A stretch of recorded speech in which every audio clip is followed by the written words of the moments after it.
Assalamualaikum warahmatullahi wabarakatuh. Perkenalkan, nama saya Bambang Setiawudi dari TI6A dengan nomor NIM 2211010002. Di sini saya akan menjelaskan tentang implementasi data mining untuk klasifikasi fase pertumbuhan padi menggunakan random forest. Untuk pendahuluannya, random forest sendiri adalah algoritma pembelajaran mesin berbasis assembly yang digunakan untuk klasifikasi dan regresi.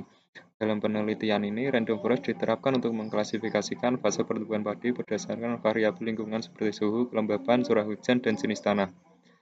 Random forest sendiri sangat cocok untuk dataset fase pertumbuhan padi karena akurasinya sangat tinggi, menghindari overfitting karena menggunakan subset data dan fitur secara acak, dan juga fleksibel. Alur penelitiannya mengikuti tahapan Cross Industry Standard Process for Data Mining atau CRISP-DM. Yang pertama, pemahaman masalahnya. Untuk tujuannya mengklasifikasikan fase pertumbuhan padi, vegetatif, generatif, panen berdasarkan atribut lingkungan. Yang kedua, pengumpulan datanya dikumpulkan dari instansi pertanian atau sensor IoT.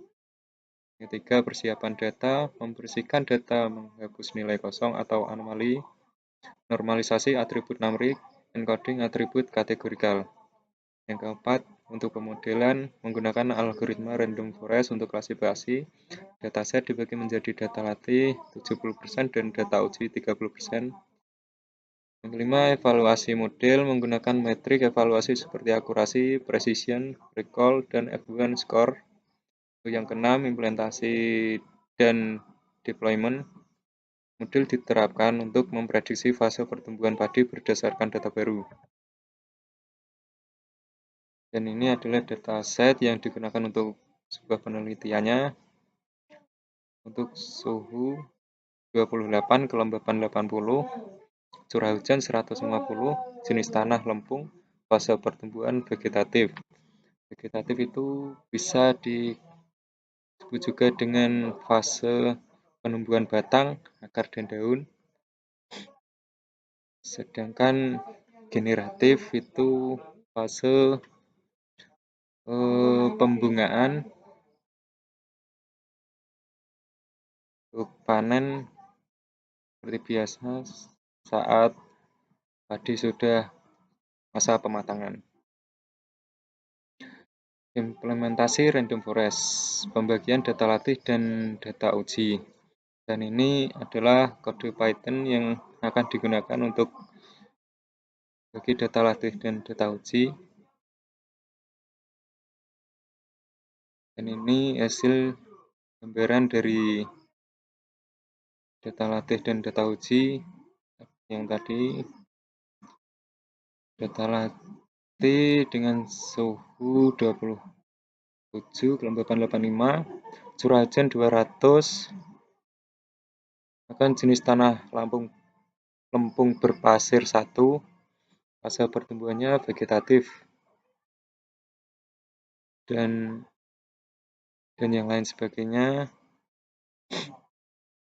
Untuk penjelasannya, yang pertama one hot encoding, kolom jenis tanah yang bersifat kategorikal diubah menjadi beberapa kolom biner seperti jenis tanah gambut, jenis tanah lempung, dan lain-lain. Misalnya, jika tanah adalah gambut, maka jenis tanah gambut 1, sedangkan kolom lainnya 0. Yang kedua, pemecahan data atau trend split. Dataset dibagi menjadi 70% data latih dan 30% data uji. Data latih digunakan untuk melatih model, sementara data uji digunakan untuk menguji keakuratan model. Yang ketiga, distribusi data. Data latih terdiri dari 3 sampel, vegetatif, panen. Data uji terdiri dari 2 sampel, generatif. Setiap sampel memiliki nilai numerik, suhu, kelembapan, curah hujan, dan fitur kategori yang telah dikonversi dengan one hot encoding. Untuk pelatihan model, kita juga menggunakan kode dari Python yang ada seperti pada gambar. Dan ini hasil dari evaluasi modelnya. yang dilakukan berdasarkan metrik klasifikasi. Seperti ini tampilannya. Untuk kesimpulannya, model random forest menunjukkan akurasi 84% yang cukup baik dalam mengklasifikasikan fase pertumbuhan padi. Fase panen memiliki performa terbaik dengan precision 90% dan recall 92%. Artinya model sangat andal dalam mendeteksi fase panen. Fase generatif memiliki performa terendah dengan precision 80% dan recall 75%. Menunjukkan bahwa model terkadang salah mengklasifikasikan fase ini. Secara keseluruhan, model cukup akurat tetapi bisa lebih ditingkatkan misalnya dengan penyesuaian hyperparameter atau menambah jumlah data latih. Yang keenam, visualisasi decision tree atau pohon keputusan. Dan kita juga menggunakan data dari sebuah kode Python yang ada seperti pada gambar. Dan ini hasil dari pohon keputusan yang merepresentasikan aturan dari model random forest dalam bentuk diagram seperti ini. Untuk penjelasannya, yang pertama curah hujan kurang dari sama dengan 120 jika suhu kurang dari sama dengan 28,5 derajat Celcius, maka fase vegetatif. Jika suhu lebih dari 28,5 derajat Celcius, periksa kelembapan. Jika kelembapan kurang dari sama dengan 76,5%, maka fase generatif. Dan jika kelembapan lebih dari 765%, maka fase vegetatif. Untuk yang kedua, curah hujan lebih dari 120. Jika jenis tanah bukan lempung berpasir, maka fase panen. Jika jenis tanah adalah lempung berpasir, maka fase vegetatif.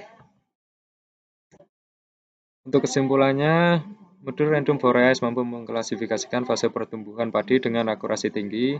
Menggunakan ensemble decision tree mengurangi overfitting dibandingkan single decision tree. Implementasi model ini dapat membantu petani dalam pengambilan keputusan pertanian berbasis data. Terima kasih. Demikian penjelasan dari saya. Saya akhiri. Wassalamualaikum warahmatullahi wabarakatuh.